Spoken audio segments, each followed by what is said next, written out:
Welcome back to Sika Strength. Welcome back to Sika News at 6 somewhere. Today's news show is brought to you by Sika Sleep. Sika Sleep contains some of the most important micronutrients you need to get to sleep and stay asleep and have good quality sleep. Now, today's news show is kicking in with some weightlifting. We're back to normal weightlifting. Last week, we had Nicholas Dupree's talking about 405 for reps. And it's all over now. That was just an anomaly that we had to start with. And we're back with weightlifting. And I think we're back with weightlifting in the IWF being a shower of useless cunts, or potentially all talk and doing absolutely nothing, probably. So we have this news article from Inside the Games. Brian Oliver, the usual suspect for writing weightlifting articles. Now, it's not all talk. I was being a little bit facetious there, but I still hold strong feelings of Bit of a fascist. hate towards the IWF.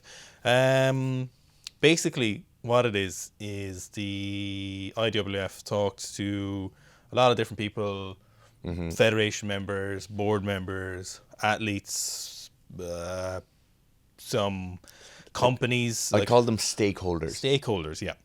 People like Aleko, head CEO, Guy Dude, talking a lot about what they should see in the future of weightlifting. Now, a lot of people are saying the Pressout rule is gone, but what it seems like is after Paris, they're hoping to get rid of it. So what that means, if we can take anything from past IWF activity, is nothing will change.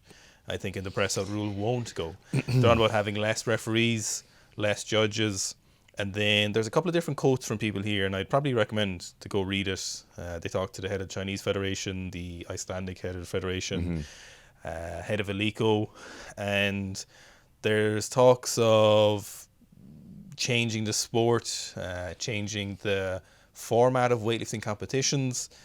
And there's one or two things I see that make the most sense to me. And I think this is the biggest thing that weightlifting needs coming from the IWF.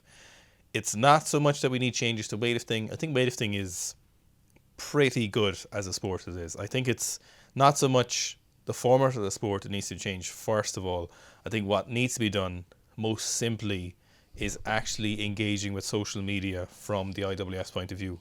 Nobody has more access and more power and more funding available to go to these athletes and do things like the IWF Lift the World documentary. Yeah. Do you remember that documentary? 100%. Great documentary. That documentary was a glimmer at what should have happened. And that's one of those in the last, however many, 100 years. Basically the last 20 years of like online presence. Say let's the last 10 or 15 years to be nice. Stuff like that needs to be happening way more often. They need to be going to these athletes. They can go to all the national training centres. They can look at the athletes' training. They can get translators. They can hire high quality videographers and teams of people to make great videos. Stuff like Brute Kitchen's interviews with Lasha should be happening from the IWF. There should be far more behind the scenes stuff during competitions. There should be way more exposure as an athletes and their training. For a long time there, a lot of you might remember, the IWF Instagram was run by a media company who had no fucking notion of what weightlifting actually was. And it was really annoying seeing some of the posts. They were sharing posts from weightlifters who had just been banned. They were sharing random things the lifters were doing. Pretty sure they called them the wrong lifts at certain points in some of the posts. And someone we knew told us that was what was happening with the IWF's Instagram. And it was very clear and explained a lot. I think that since has stopped. But for my main gripe is the completely and utterly abysmal state of the IWF social media engagement with the sport of weightlifting and their athletes. I think you need to look at, so just on the social media side of things, you need to look at sports that are doing really well at the moment. CrossFit's doing really well. Jiu-Jitsu in general is doing really, really well. Both of those sports do a phenomenal job with their media teams. The IBJJF, but also channels or companies like Flow Grappling or Flow Sports in general do a really great job. Amazing. Those kind of day in the life documentaries, those training camp documentaries. CrossFit obviously are the kind of pinnacle of this, like making really good documentaries. And then aside from like the actual CrossFit HQ stuff, they have people like the Buttery Bros, they have people like Craig Ritchie putting out high quality content, really documenting what the sport is, what the athletes do. That doesn't exist in weightlifting as it should at the moment. I think Torokhtiy does a great job of getting the word out there, traveling around to people, make his own content, but that really is an avenue they have to explore. For me, personally, I think the bigger thing weightlifting has to do is kind of move with the times and become a sport that's more visually appealing to the TV audience. The biggest problem I see is weightlifting not having a financially viable future, as per any other professional sport in the world. The sports that make their own money or make their own gravy are the sports that are guaranteed to have the kind of longest lineage. And weightlifting just doesn't do that at the moment. People don't watch it because it's not entertaining. The only people who watch weightlifting are weightlifters or retired weightlifters or weightlifting coaches. So that's really a massive issue. Other sports have had this issue in the past. If you look at basketball, they've changed the rules of. American football, they've changed the rules of. Soccer, they've changed the rules of. Badminton, they've changed the rules of. Rugby, they've changed the rules of.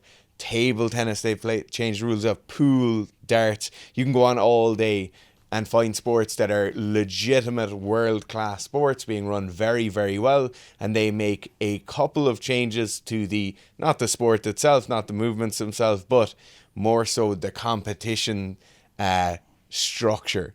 It then becomes much more viable, much more entertaining to put on the TV, much more realistic that someone will sit down in front of a TV and watch it on a channel like ESPN or Eurosport or Sky Sports or something along those lines.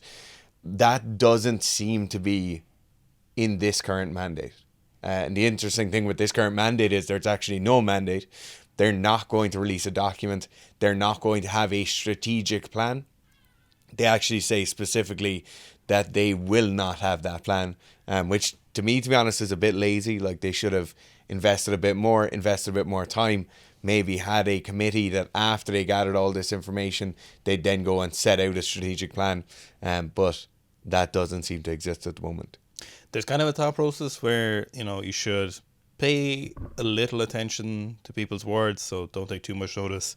Pay a good bit of attention to people's actions, and then pay a lot of attention to people's patterns of behaviour. And if we were to pay attention to the IWF's patterns of behaviour, we would know that we should put zero faith in anything coming from these kind of suggestions or talks, because ultimately that's what it is, and nothing will probably change realistically, so don't get your hopes up. Weightlifting is still a great sport though. Now, on with the new show. I made the new show this week, first time in the new show's history of nearly a year, I think, at this stage. Yeah. And I did 230 kilos 5x5 yesterday. Little drops to the 3x10 after, only at 70, but that's because the 230 was 230 kilos. Were you tired after 5x5 and 230? Do you know, I wasn't fatigued. It was like, I think it was like kind of more of an adrenaline crash a little bit. The 230 felt as easy as the 220 did. Mm-hmm. For example, this 230 felt easier than the second time I did 220 5x5 the week beforehand. What was the thing was, I was just listening to you, Giulia, for a full 15 minutes basically, and it was kind of like, oh, that's over. And I'd be thinking about this all day. Generally, when I am picking my own numbers, I hit what I'm thinking I'm going to hit that day. I said, like a prophet. So usually when I hit those numbers, there's a big relief, because I'm really good at zoning in on those things, and I spend a lot of the day thinking about them. Not in a negative way, but I am almost certainly contemplating them. So I think after the 235 by 5, I was like, whew. I did know when you sent me the video last night, I knew immediately before seeing any squat that these were big squat numbers, because the music was very loud. Yeah. That music doesn't come out too often. No, the music only comes out north of 220 realistically. Yeah, as it should.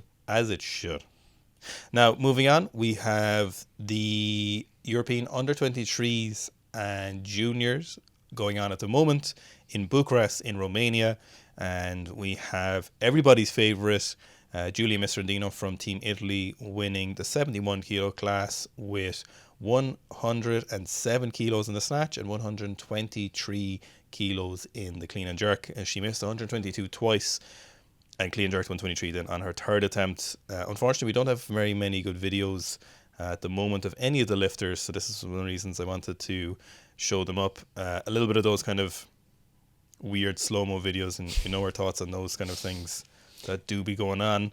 Remember, it's a sport and they're all athletes, which I think The is forgotten. the 107 kilo snatch is actually very good, and I Very think good. it's much better than her heavier snatches in the last kind of year or so. You'll see some kind of like instability overhead on some of the heavier attempts, like the over 100 kilo attempts in the last 12 months. This looks much better. Yeah, I really, really like her snatch technique. I don't like the knees out in general for coaching people. However, when someone pulls off the knees out technique, like Andrea Ramnoff, for example, it looks very good. It looks super powerful. Generally, you see a lot of sharp foot movement and pull under. And for some reason, we've seen a lot of slow motion videos of Giulia and not just normal motion videos. We have a 123 here as well. This is also in slow motion, I think. So the pressure for that 123 must have been insane. Very high. Yeah. And, when it comes to national teams like this, and especially for national teams which are newer to weightlifting, any international medal is super important when it comes to funding and to keep the bread rolling, essentially, and to keep the federation or the organising committees above you very, very happy. Any international regional medal like this makes a huge difference to keep the funding going. And European Juniors or under-23s obviously is a big one, so it keeps everyone happy when you're getting goals. They just want to see goals coming on in. You just need those medals rolling in every time you go to competition. Assert Italian dominance. Next up, we've got Torokhtiy with 140 kilo thruster. Now, obviously, there's bigger thrusters out there, but I just really like the way Torokhtiy moves. Yeah. He's such nice control over his own body. He also has this kind of really solid pressing mechanics. Yeah. It's like that extension in the upper body. I'm certainly not going to get everyone to lift like that, but I'm definitely not mad at it when he does it. No, that overhead position is very, very nice. Yeah. Even with the length of his arms. Yeah. He's a big proponent of that internal rotation in the overhead position, which is a discussion for a different day, but his quality movement, I think he must be in his late 30s at the moment. Yeah. And, he still seems to be moving weight very casually. I wonder if he's going to go for any big lifts again anytime soon or anything like he did with the very heavy power jerk, for example. That the bottom of that squat position is so nice. Yeah, it's so upright. Very upright. Yeah.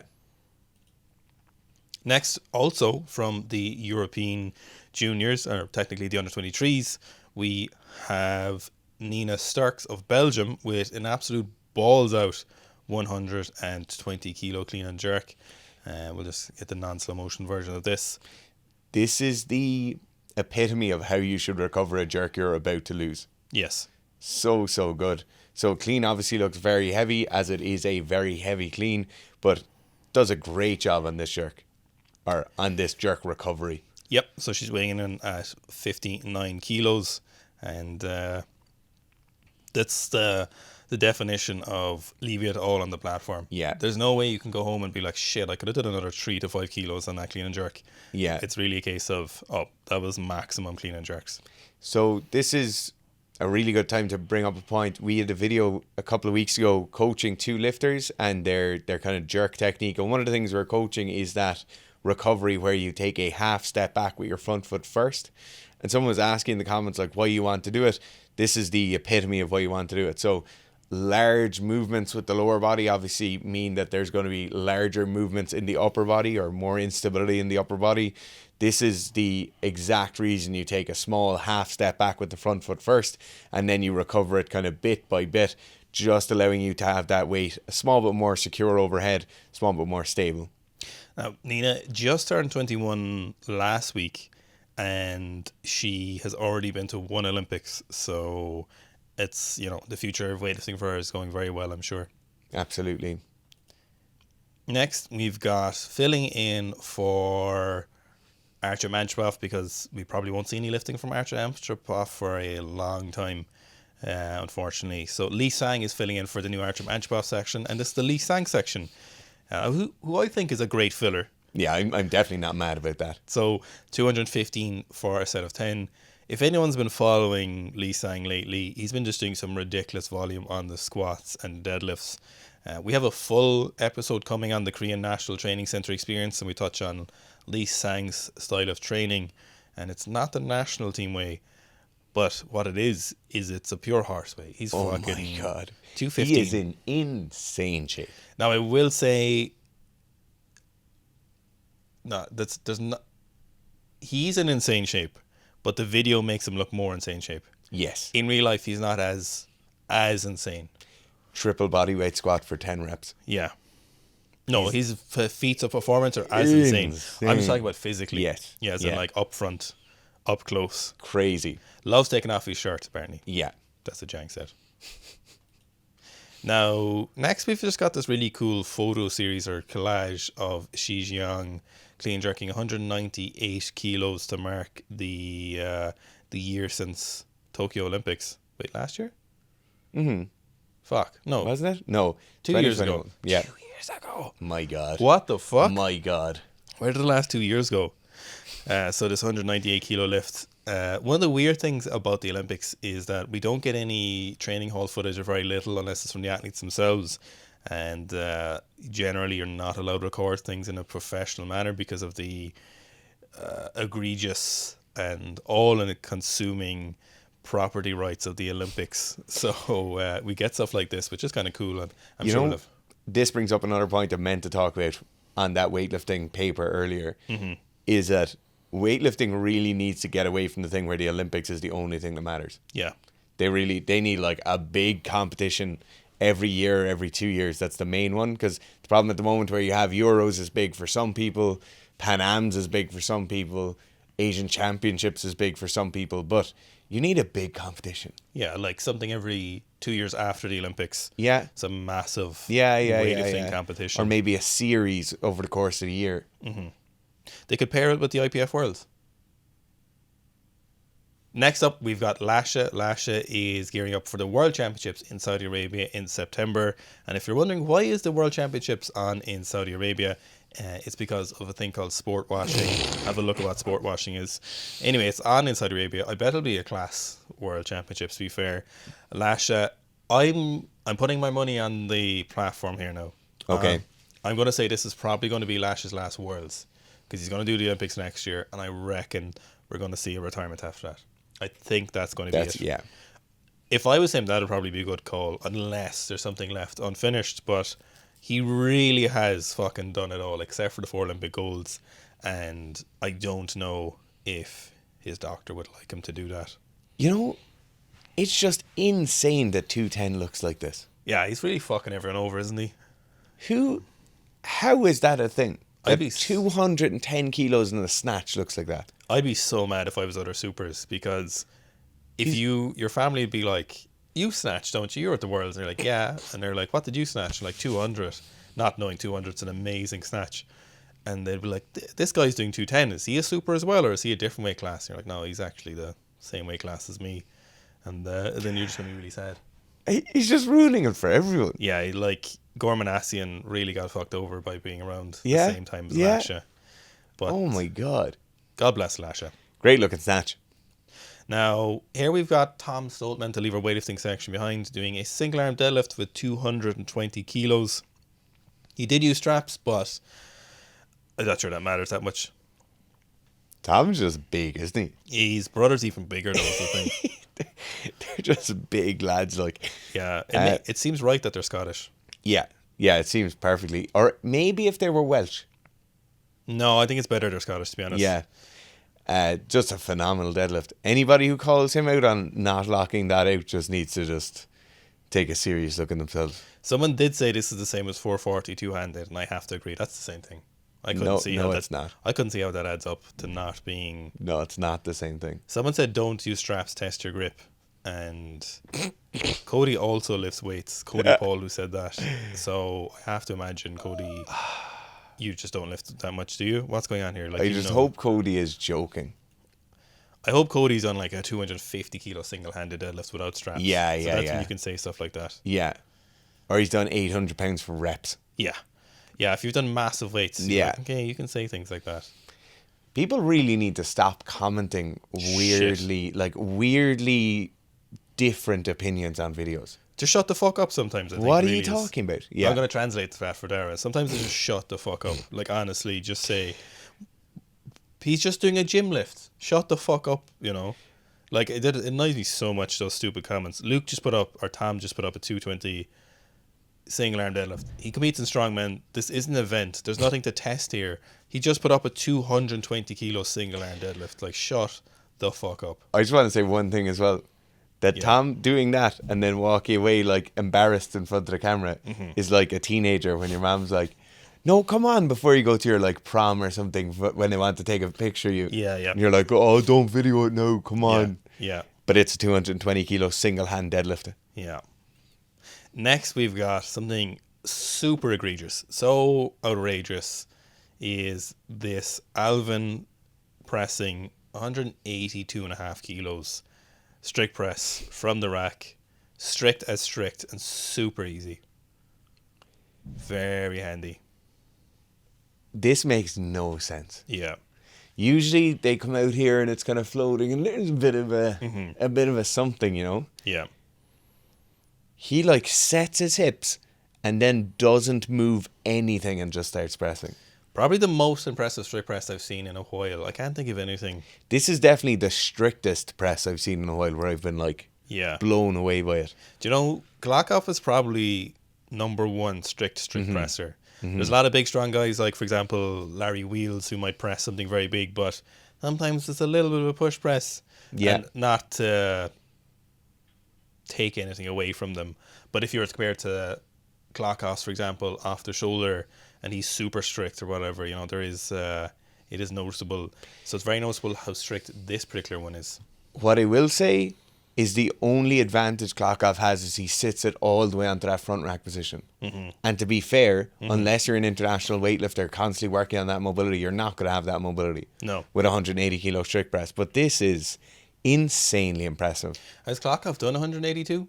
No. 180? No, maybe 175, I feel like. 170. Yeah. Which is tiny, obviously. Alvin. Gary? I'd just love to know. I'd love to know if Alvin's always been good at strict pressing. I can't or is this something like, I'm going to give this 12 weeks now and see where it goes? I don't think so. I feel like always. Next up, we've got Laird Ross doing a 250 kilo pause, raw, heavy on the emphasis of the word pause squat. He put the pause and pause squat here with 250. This is also like a pause tempo squat. Yeah. He said he wants to send a full send with a beltless 300 kilo squat, but I hope he doesn't mean pause squat. Surely not. By the looks of that, he does go. He said this is up 30 kilos from last week. Next week should be 280, and that will be PR. So we'll be waiting with titillated breath. Yeah. To see. It is kind of a tempo, you're dead right. It's so controlled. The bar doesn't even whip, even though that is one of those big, chunky powerlifting bars. But do you like chunky powerlifting bars? Talking about chunky, those quads are insanely impressive. It's mad is that his calves are just as wide as his quads also. Yeah. Now we've got P-Man Mary competing in the world's strongest man, strongman, attempting 425 kilos for a set of touch and go triple in the deadlift. I'm not sure about the third rep. I think it does count. For me, it counts. Yeah, like it is 425 kilos. This, of course, keeping the north of 400 kilo deadlifts rolling on the new show. First two, 100%. Second one was super easy. Metal plates that are just, you know... That's mad, isn't it? How strong? You know what? Getting? Yeah, go on. This is the kind of lifting I love watching. I love weightlifting for the purity, but in terms of strength lifting, people with straps on, big heavy deadlifts for reps. There's just... Here's more dumb cunts now again, right? Not a single white light here, but in the world's strongest man, you can wear a deadlift suit and you can hitch the absolute fuck out of it. And they also don't use white lights in the world's strongest man. The only thing you can't do in the world's strongest man is have your legs outside your hands, I think. Is it? You just can't see what deadlifters. Nah, people need to take a serious look at themselves. If you've placed one of these comments on a YouTube video, you should just apologize for it. Delete the comment. Yeah. Who does it? Do you know anybody who'd do that? If I saw you doing that, I'd be disgusted. It'd actually be just as bad if you were sending unsolicited dick pics to girls. Actually, this would be nearly as bad if I knew you were doing that. I don't know which would be worse, to be honest. If I saw Why do people comment on them? Imagine if I saw your Instagram here, Dara, if mine was there. Fitz Dara, not a single rep done, huh? Yeah, you really want to watch your back, bro. Lastly, we have finished with our athletics section. We have Zach Grace, an American football player, 154 kilo set of 5 in the hang power clean, and they're beautiful. Oh my God, yeah. He's doing what most people don't do in the power clean, is pull himself under as he pulls the barbell up. He's getting the most important part right. 0 hip smash. Yeah. 0 early arm bend. It's just so good. Even in the Adidas sneakers for sneaking, in the runners, beautiful lifting. The easy ease. He's got one of the hardest things to get in the clean and the power clean is that as you're pulling yourself down, at the exact same time, you need to be pulling the barbell up. In the snatch, we finish our extension and then we kind of elevate the barbell as we pull under. It happens very, very quickly and there's a lot of timing involved, of course. But in the hang power clean or the full clean or any kind of power clean variation, we're pulling under as that barbell is still elevating, as we're still sending the barbell vertically, and he's really, really getting it down. So good. So good. Yeah. So fast as well. Love to see just like a pair of tracksuit pants on. Mm-hmm. Nice pair of weightlifting shoes, maybe a Ram 2. Yeah. And just like be like, no, just for 2 seconds, we're just going to forget about that football for a sec and just see what happens. Give him 2 months. He's better off in football. Oh. And with the way the IWF are acting, adding endurance events to weightlifting. The one thing I don't like here is the fact that it says 390 projected. You cannot project anything. Not in weightlifting. From reps in weightlifting. Thanks for watching today's news show. Remember, don't leave dumb comments. Today's news show is, of course, brought to you by Sika Sleep, or it could also be brought to you by Sika Strength's Power Clean or Clean program. It is 8 weeks in length, 2 sessions per week, and you can find it at sikastrength.com, and you can do it either for your full clean or your power clean, as a lot of our athletes do like to do for the power clean variation. Thanks for watching the news show. Thanks as always for everyone who tag us in stuff on Instagram. I think most of today's news show is actually made up of stuff you guys tagged us in, so we're eternally grateful. We've been doing this for nearly a year now, the news show, and we don't plan on stopping, and we really appreciate how much people tag us in. We see all the tags, so please keep it up. Thank you.